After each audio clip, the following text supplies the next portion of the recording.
रोज सकाळी नियमाप्रमाणे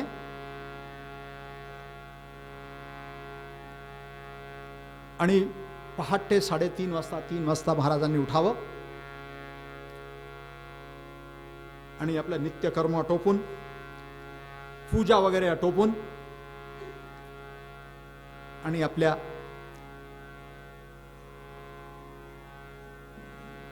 वस्त्र वगैरे आणि आपली वीणा घ्यावी, चिपळ्या घ्याव्या आणि लेखणीच्या वह्या आणि लेखणी आणि जे काही ग्रंथ आपल्या त्या झोळीमध्ये टाकावे आणि सूर्योदयाच्या पहिले गावातून बाहेर पडावं आणि त्या चिपळ्या आणि याच्यामध्ये आपलं भजन पांडुरंग हरी वासुदेव हरी, पांडुरंग हरी वासुदेव हरी, पांडुरंग हरी असं नामस्मरण करत करत आणि तिकडे भंडारा पर्वतावर जाऊन बसा. कोण होते देहू क्षेत्री झाला, देहू क्षेत्री झाला विठ्ठल भक्त जो महाज्ञानी, संत तुकारामाभिद, संत तुकारामाभिद जोडावे हात त्यास सुज्ञानी. राम राम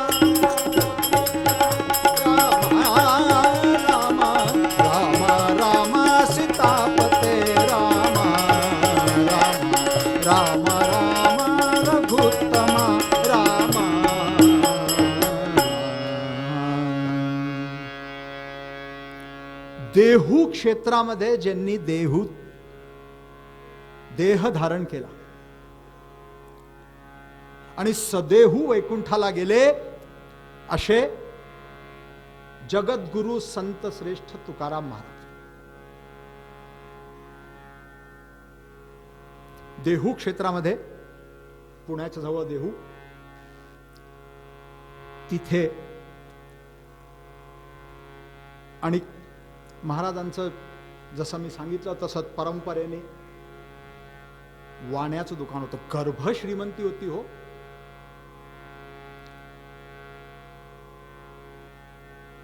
आणि त्या श्रीमंती गर्भ श्रीमंतीमध्ये पण एक दिवशी स्वप्नात दृष्टांत झाला आणि गुरुमंत्र मिळाला. रामकृष्ण हरी असा गुरुमंत्र दिला आणि त्या गुरुमंत्र मिळाल्यानंतर त्यांचे कायापालट झाली. आता कायापालट झाली की लोकांना व्याजावरती ते कर्ज द्यायचे. लोकांच्या जमिनी त्यांच्याजवळ गहाण होत्या, दागिने त्यांच्याजवळ गहाण ठेवलेले होते. पण कोणाही जीवाचा न घडो मत्सर असं विचार करून आणि त्यांनी त्या ज्या कर्ज खात्याच्या ज्या वह्या होत्या त्या सगळ्या इंद्रायणीच्या डोहामध्ये विसर्जित केल्या. ज्यांचे जे दागिने होते, ज्या जमिनी गहाण होत्या, ते त्यांना सगळ्या पुन्हा परत केल्या. आणि त्या जमिनी परत केल्यानंतर त्या कर्माच्या भोगाने दारिद्र्य आलं. 18 विषय दारिद्र्य आम्ही म्हणतो. 18 विश्वे दारिद्र्य. 18 विश्वे दारिद्र्य नसतं, 18 विषय दारिद्र्य असतं. 18 विषय म्हणजे काय? 18 गुणित 20 किती झाले? 360. 365 दिवसामध्ये 360 दिवस ज्यांच्याकडे जेवायची खायची व्यवस्था नाहीये अशा म्हणतात 18 दारिद्र्य. एक त्यांच्या बायको होत्या जिजाई, त्यांना प्रेमाने ते आवले म्हणायचे. एक मुलगी होती भागीरथी आणि मुलगा महादेव. अशा आता सगळं दारिद्र्य आलं. लहान भावाच्या बायकोनी सगळं आपली इस्टेट वेगळी करून घेतली की हे तर सगळं दुकानही होतं, तेही आपल्या पाण्याचं दुकान होतं, तेही आपल्या भावाच्या नावावर केलं. आता घरी दोन्ही वेळेस लहान भाऊ थोडं बहुत जे काही पुरवायचा त्याने मिळायचं. काही ह्या जिजाई जे आहे या थोड्याशा कोणाकडे जाऊन कामं वगैरे करून तिथं जे काही थोडं बहुत अन्नधान्य मिळायचं त्याचं कसा तरी कांडाचा मांडा करून आणखीन पोरांचं यांचं जेवण व्हायचं.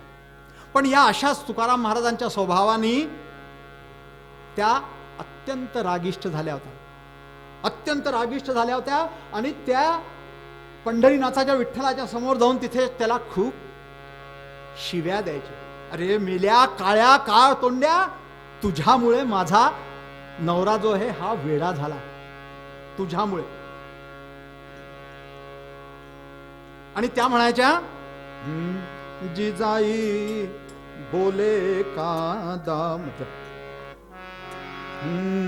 जिजाई बोले का दावा, हरीने मजसी साधावा. जिजाई बोले का दावा, हरीने मजसी साधावा. दादूला केला तो वेडा, दादूला केला तो वेडा, त्याची झाली मज पीडा. नाचतो करतो भजनासी, लेकरे रडती उपवासी.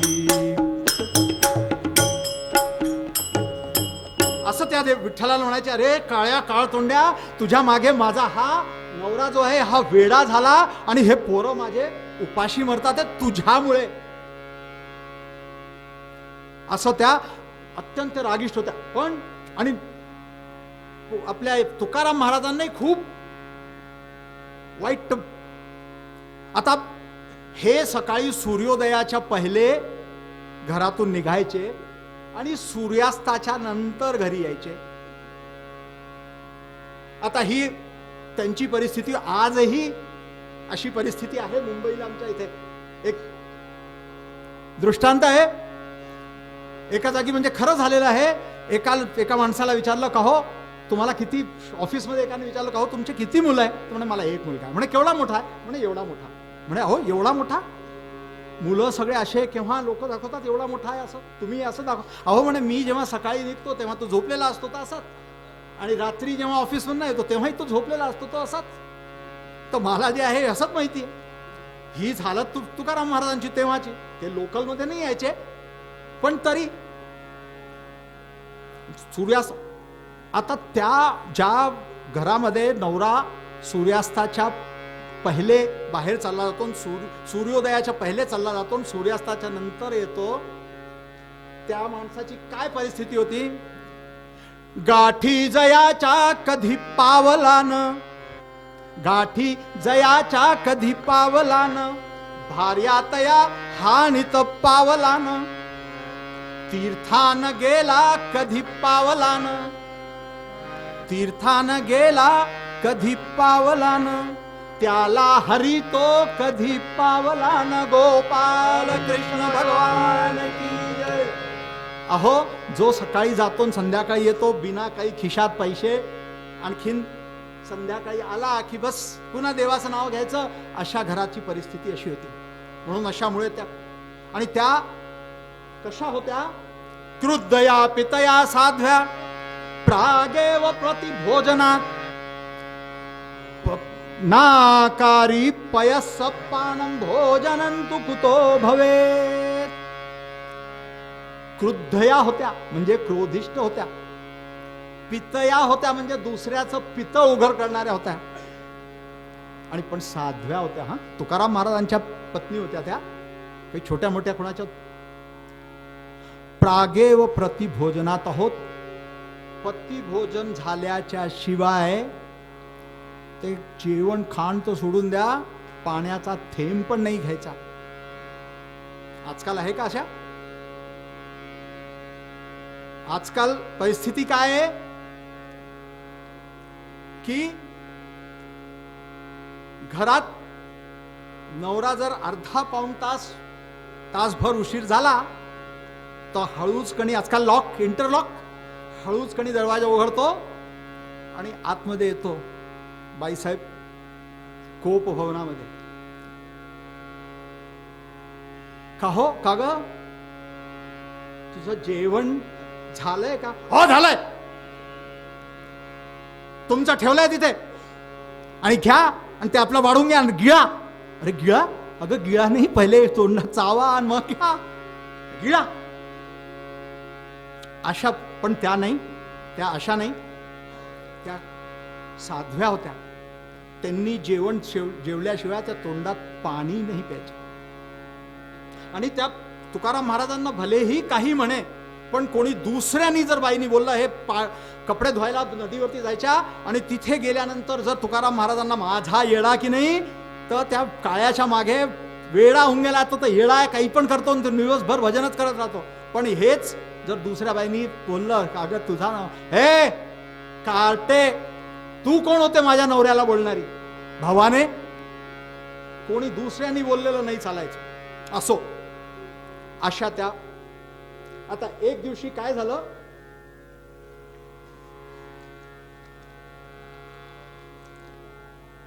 की त्या एक दिवस आपलं सगळं घरातलं काम वगैरे आटोपलं आणि तुकाराम महाराज भंडारा पर्वतावरती गेले. रोज त्यांच्याकरता भंडारा पर्वतावरती जेवण घेऊन जायचं. इथे घरातले पोरांचं सगळं काही करून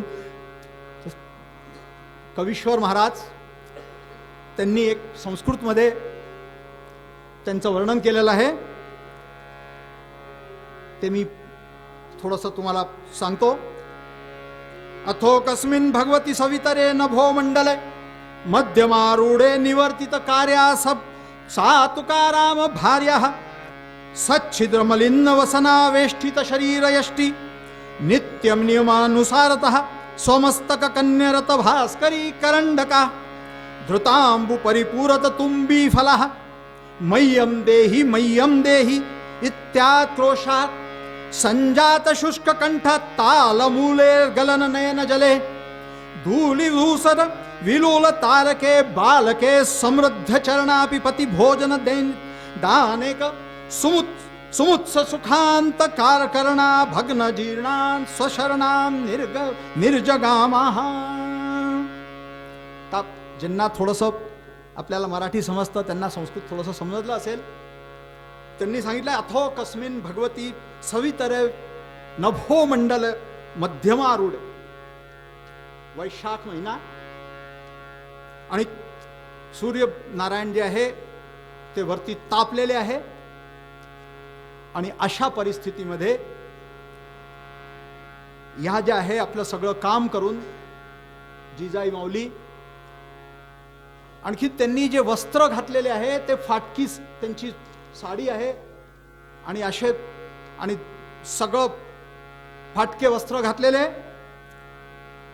आणि असं दुबळी पतली शरीर यष्टी त्यांची आहे, आणि रोजच्या प्रमाणे स्वतःच्या डोक्यावरती ती करंडीमध्ये भास्करी करंडका, त्या करंडी, एक करंडी आहे त्याच्यामध्ये त्यांनी 2 भाकऱ्या, एक महाराजांकरता एक स्वतः करता, अशी भाकरी त्या करंडीमध्ये ठेवलेली आहे, आणि एका वाडग्यामध्ये थोडीशी जी काही घरात भाजी होती ती ठेवली आहे, काही लोणचं चटणी काही असेल ती ठेवली आहे, आणि हे असं धृतांबु परिपूरित तुंबी फला. तुंबी फल म्हणजे एक कडू भोपळा असायचा. तो कडू भोपळा वाळला की त्याच्या आतमधला गाभा काढायचा आणि तो कडक त्याला दोन्हीकडे असं भोग करायचे आणि त्याला असं धरायचं व्यवस्था करायची. त्याच्यामध्ये 3-4 लिटर पाणी येतं त्या तुंबी फलामध्ये. आणि मह्यम देही त्या क्रोशात, की लहान पोरं जे आहे ते म्हणतात की आई तू आम्हाला घेऊन चाललं ग, बाबा सकाळी आमच्या उठायच्या पहिले चालले जातात आणि आमच्या झोपल्यानंतर येतात, आम्ही किती दिवस झाले त्यांचं तोंडच नाही पाहिलंय, आम्हालाही घेऊन चल. ती त्यांना समजवते, नाही बाळा, मी जे आहे ते ऊन आहे बाहेर, तुम्हाला तुमचे पाय पोळतील. अगं आई, तू पण तर रोज जाते ना, तुझ्याही तर पायात चपला नाहीये ना. अरे बेटा, आता मला जे आहे ना हे चटके सोसायचे सवय होऊन गेली, म्हणून त्यांना समजवलं हे. आणखीन आपल्या शुष्क कंठानी आणि नयन जले धुली धूसित, जी आपली दिवसभराचं काम केलेलं ती धुळानी भरलेली आहे, ती साडी तशीच त्यांनी नेसलेली आहे. आणखीन लक्ष कुठे, की माझ्या पतीला जे भोजन द्यायचं आहे, म्हणून वैशाख मध्ये पायात चपला नाहीये, डोक्यावरती करंडी ठेवली आहे, त्याच्यात पाणी आहे आणि हे निघालं. आणि उन्हाचं बाहेर तापलेलं, त्याच्यामध्ये झाप झाप झाप झाप लक्ष आहे की आज उशीर झालेला आहे आणि पतिदेवांना भोजन द्यायचं आहे, म्हणून निघाल्या. आणखीन भंडार पर्वत चढायला लागल्या आणि चढतात तेवढ्यात तिथे करवंदीचा काटा थोर मध्येच होता वाटेवर, पाय पडता चितयावर, फुटो निसाचार वरी आला. मध्ये करवंडीची झाडी होती, त्याच्यामध्ये काटा होता. आता डोक्यावरती करंडी, लक्ष तिच्याकडे समोर बघून राहिले आहे, नवऱ्याचं करंडी आहे, त्याच्यावरती चुंबळ आहे आणि ते घेऊन त्या धावत चाललेले आहे पुढे, खाली लक्ष नाही राहिलं. तो काटा जो आहे तो पायात बोलला, अगं आई, आई मंगल आई, अगं आई, अगं वाचव ग वाचव करून तिथेच बसल्या. ती करंडी पडली एकीकडे, तर तुंबी फळ एकीकडे पडलं, ती भाकरी टायर सारखी जाऊन एका पत्राला हे झाली आहे. आणि तिकडे मंगलाई त्यांची कुलदेवी होती, तिचं आवाहन केलंय आणि तिचं आवाहन केलं. आणि इकडे पंढरपुरामध्ये रुक्मिणी देवी जे आहे माईसाहेब, त्यांनी भगवानांना आव्हान केलं, का हो, तेव्हा मोबाईल, हॅलो म्हणे, तुमचा भक्त जो आहे ना तो माझं आवाहन करतोय. तुमचा भक्त जो आहे त्याची बायको माझं आवाहन करतीये. आता तिथे तुम्ही जाताय की मी जाऊ, हे विचारतात आहे. असं पहिले कुठेही बाहेर जायच्या पहिले नवऱ्याला विचारायचं होतं. तसं त्यांनी विचारलं की हो, तुम्ही जाताय की मी जाऊ. पंढरीनाथ म्हणाले, भगवान म्हणाले, म्हणे राहो, अगं ती तुझा धावा करतीये हे बरोबर आहे, पण तिने किती लोकांचा दाहुवा केला आहे हेही तुला माहिती नाहीये. तर ते जे ध्यान आहे ना ते मीच सांभाळतो, मीच जातो, तू राहा, थांब इथे. आता भगवान तिथं निघाले आणि गुराख्याचं रूप घेतलं. एक 8-10 वर्षाचा पोरगा, खांद्यावरती घोंगडी, हातात काठी, गाई बरोबर, खांद्यावरी घोंगडी, हातामध्ये काठी घेऊन या, चारितसे धेणू सावळा, चारितसे धेणू सावळा. आणि तिच्या दृष्टिक्षेपात येतील असे लांब दगडावरती बसले आणि तिथे वाजे वृंदावनी वेणू, वाजे वृंदावनी वेणू, वेणू कवणाचा माये वाजे, वेणू नादे गोवरा धनु गाजे, वृंदावनी वेणू. हो, अशी ती वेणू वाजवत बसलेली आहे. आणखीन तिच्या पायाला वेदना होऊन राहिले, तिच्या डोळ्यातून पाणी पडतात आहे आणि ती मूर्छित झाली. पण कसं तरी करून थोड्या वेळाने तिला मूर्छा दूर झाली. आणि इकडे तिने दूर बघितलं की एक लहान पोरगा तो बंशी वाजवून राहिलाय आणि त्याची जी बंशी वाजवून राहिली आहे त्याच्यामध्ये हिला ध्यान लागलं, हिला समाधी लागायची वेळ आली. पण त्या देवांना तिथं कळलं की हिला जर समाधी लागली तर माझा तो भक्त तिथे, त्याला भूक लागलेली आहे, म्हणून त्यांनी तिथे वंशी थांबवली. आणि जशी तिची वंशी थांबली तिला पुन्हा वेदना व्हायला लागली. आणि पुन्हा वेदना व्हायला लागला, तिला तो पोरगा दिसला समोर. ए पोऱ्या, ए पोऱ्या, इकडे ये. होय इकडे ये, इकडे. तर तो म्हणतो कोण माई? मी हो हो हो तू ये इकडे. काय झालं माई? अरे बेटा माझ्या पायामध्ये काटा मोडलाय, जरा तू काढून देतो का? हो हो. माझा जन्मच याच्या करता आहे बाई. असे मी किती काटे काढले, माई किती जन्म घेतले, मी किती काटे काढले असे. तर हा तर किरकोळ आहे, पण माई मी काटा काढतो, पण तू काय देशील या बदल्यामध्ये मला? हे पहिले काटा काढ. दादागिरी तिथे. काटा काढ पहिले. भगवंतानी बसले हो तिथे आणि काय भाग्य आहे त्या जिजाऊ माऊलीचं. त्या भगवंतानी तिचा पाय जो आहे तो आपल्या मांडीत घेतला.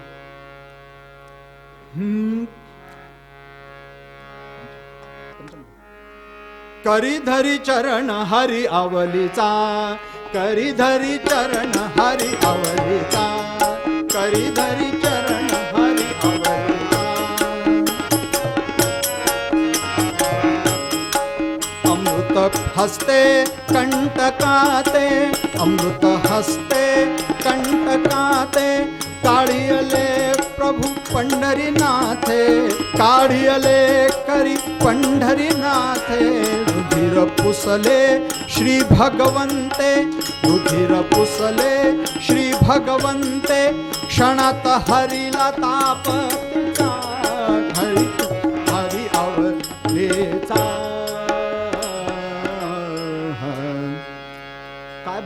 काय भाग्य हो.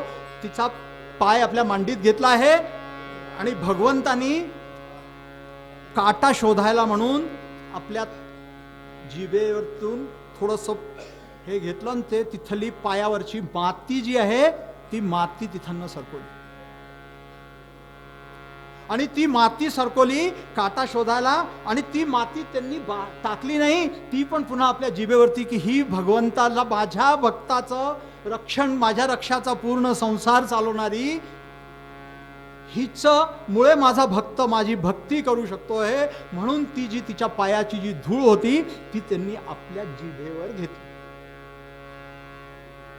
आणि ती जिभेवर घेऊन आणि त्यांनी तो काटा हे केला आणि तो काटा बाहेर काढला आणि आपल्या शेल्यानी तिचा पाय पुसला. आणि शेल्यानी पाय पुसल्यावरती तिला वेदना नाहीशा झाल्या. आता देवाने हात फिरवल्यानंतर कोणाच्या वेदना जाईने त्या वेदना नाहीशा झाल्या.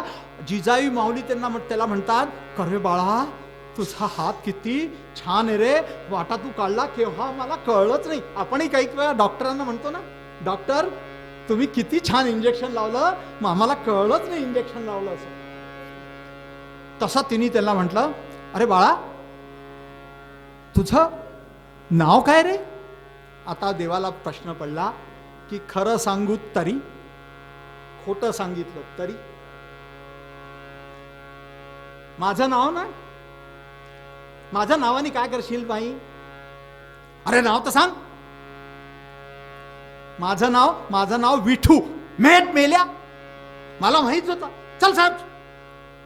अगं माई मला माहित होतं तू कोण आहे, मला माहित होतं.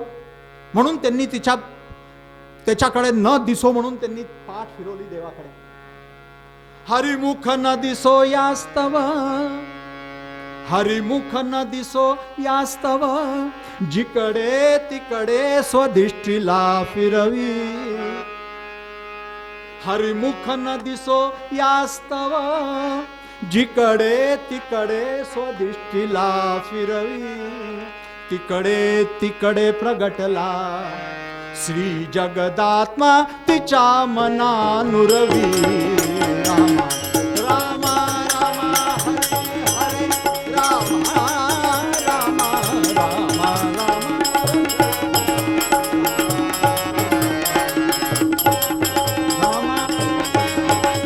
रामा. त्यांनी पुन्हा, अगं माई मला देशील का काय? ती म्हणते, कंठी नाही फुटका म्हणी, वेडा केला माझा धनी. अगं बाई राहू दे. आता समोरच उभे आणि ही त्यांना म्हणतीये की त्यांनी माझा वेडा केला. बाई मला पैसा वगैरे नकोय, ती भाकरी आहे ना तुझ्या, हे वेड्या, भाकरी मी माझ्या नवऱ्याकरता घेऊन चालले, तुला भाकरी. आता हिला ह्यांना दिसतंय की 2 भाकऱ्या आहे, एक जर त्याला दिली तर महाराजांना पतिदेवांना लक्ष सगळं तिकडे. या लगेच उठल्या, त्या भाकरी ज्या पडल्या होत्या तर तुंबी फळामधलं पाणी जेवढं होतं तेवढं नीट केलं, त्याच्यात भाकरी पुसली, ती करंडी जे काही होतं भाजी थोडीशी इकडे तिकडे ती त्यात ठेवली, आणखीन आपल्या डोक्यावरती चुंब ठेवलं आणि त्याच्यावरती करंडी ठेवली आणि पर्वत चढायला सुरुवात केली. हा मस्तकी करंडकास आवलीस हर्ष गे, मस्तकी करंडकास आवलीस हर्ष गे, चालतास वेग घे, अरे चालतास वेग आणि चिंतना ती चिंता करून राहिली आहे की आता हा काळ तोंडल्या माझ्या मागे येतोय, म्हणजे आता माझ्या पतिदेवांना एक भाकरी आता मला कमी पडेल किंवा त्यांना कमी पडेल, माझी चिंता नाही पण त्यांना कमी पडेल. अरे चिंतना करी हरीस पाहुनी बरोबरी,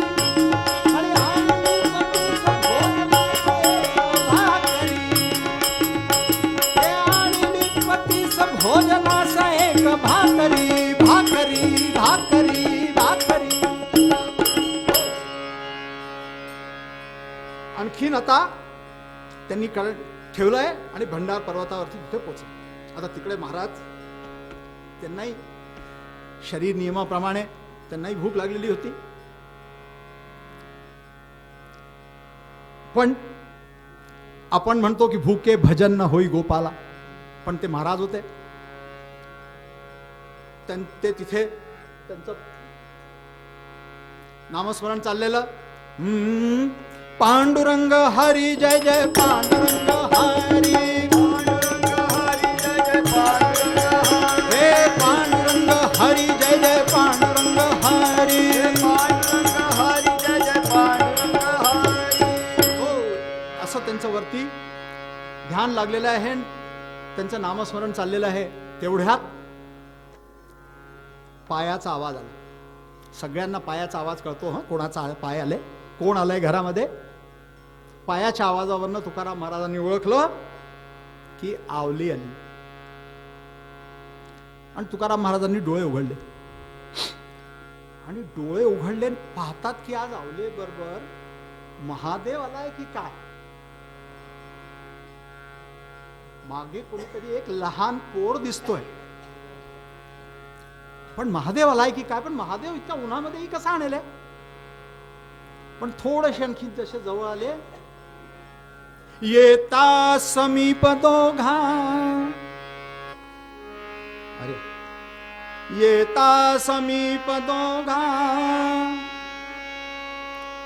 येता समीप दोघा, आश्चर्य भक्तराज करी, पियुष विषाची बकहंसाचीच जोडी आज खरी.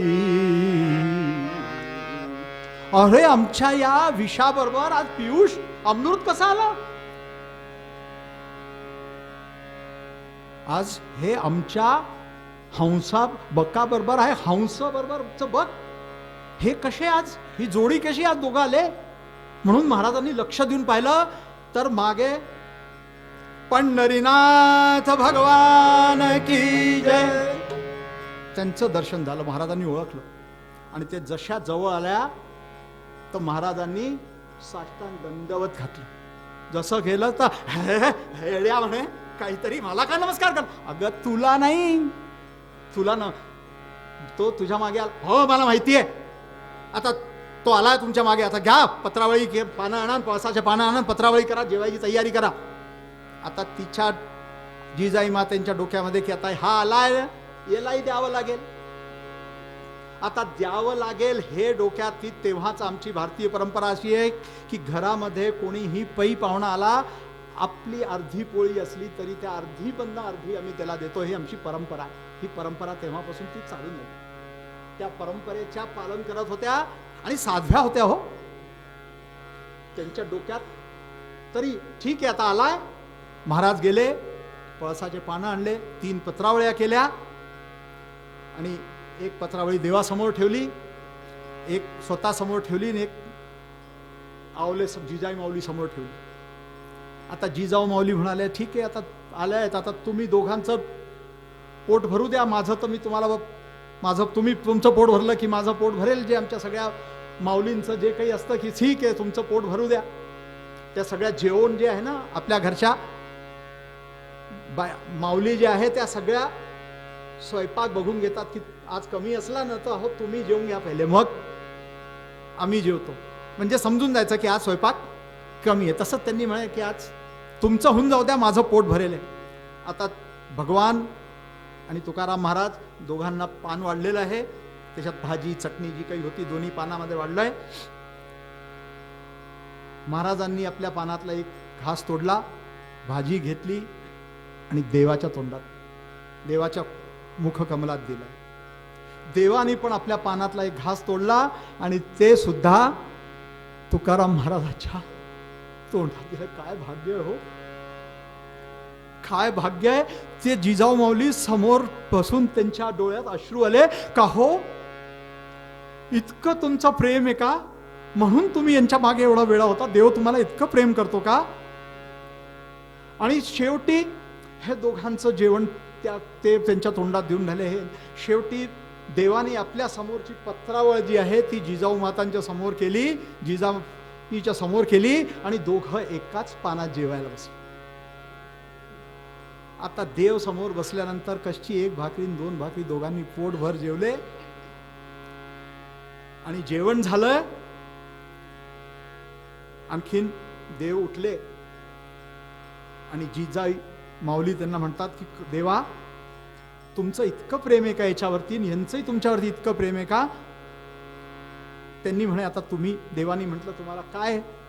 महाराजांनी त्यांना निवेदन केलं की देवा, आता आम्हाला जे पंढरपुरातलं जे सावळं रूप आहे, विटेवरी उभा कटेवरी हात, असं आम्हाला दर्शन करावून द्या. आणि देवांनी तिथे साक्षात आपलं रूप धारण केलं आणि या दोघांनी साष्टांग त्यांना देवाला नमस्कार केला. आणखीन ते देवाला नमस्कार केला म्हणून महाराज आपल्या मूळ अभंगात सांगतात की देव सुद्धा अशा ज्या घराणा आहे त्याच्याकरता तुका म्हणे मज घडो त्यांची सेवा. म्हणून देव सुद्धा त्या घराण्याकरता, त्या आपल्या भक्ताकरता धावत येतात. आणखीन महाराज म्हणून आपल्या अभंगामध्ये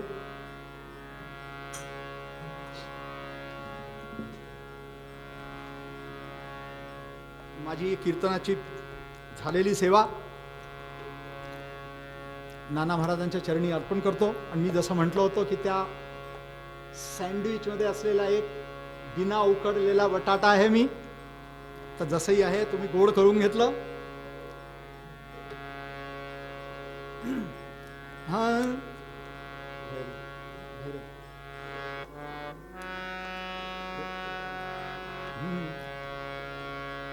सतगुरुचा झाला प्रसाद, आम्ही गाऊ त्यांचे प्रसाद, आम्ही गाऊ त्यांचे प्रसाद, आम्ही गाऊ त्यांचे प्रसाद.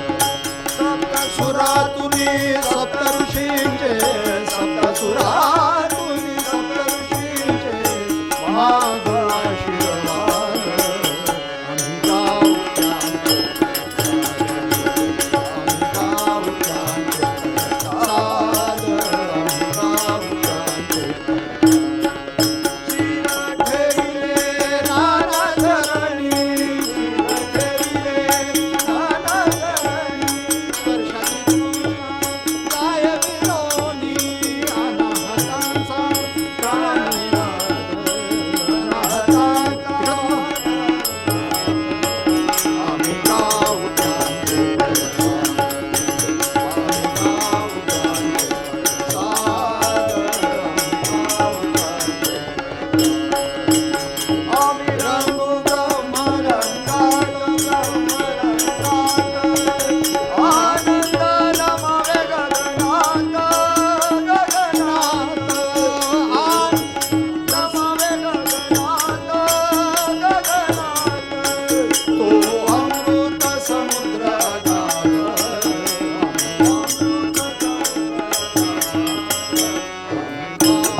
आरती करो नाना की करो गुरुवर की शांती सागर की आरती करो नाना की आरती करो नाना की करो गुरुवर की शांती सागर की आरती करो नाना की ब्रह्म ज्ञान काम बुध विराजे अनहद वाजे सदाई बाजे प्रभु माया की लीला रे जग बिगड़े न शांति मन की आरती करो नाना की आरती करो नाना की करो गुरुवर शांति सागर की आरती करो नाना की चारों आश्रम निभाने वाले नाना है जग के रखवाले सकल चराचर पावन होवे लीला है गुरुवर की आरती करो नाना की आरती करो नाना की करो गुरुवर की शांति सागर की आरती करो नाना की जय मार्तंड जय सद्गुरु नाना पूर्ण ब्रह्म जय पावन धाम शरणागत के कष्ट मिटाओ तुम्हारी कृपा सद्गुरु की आरती करो नाना की आरती करो नाना की करो गुरुवर की शांति सागर आरती करो नाना की घालीन लोटांगण वंदीन चरण डोळ्यानं पाहिन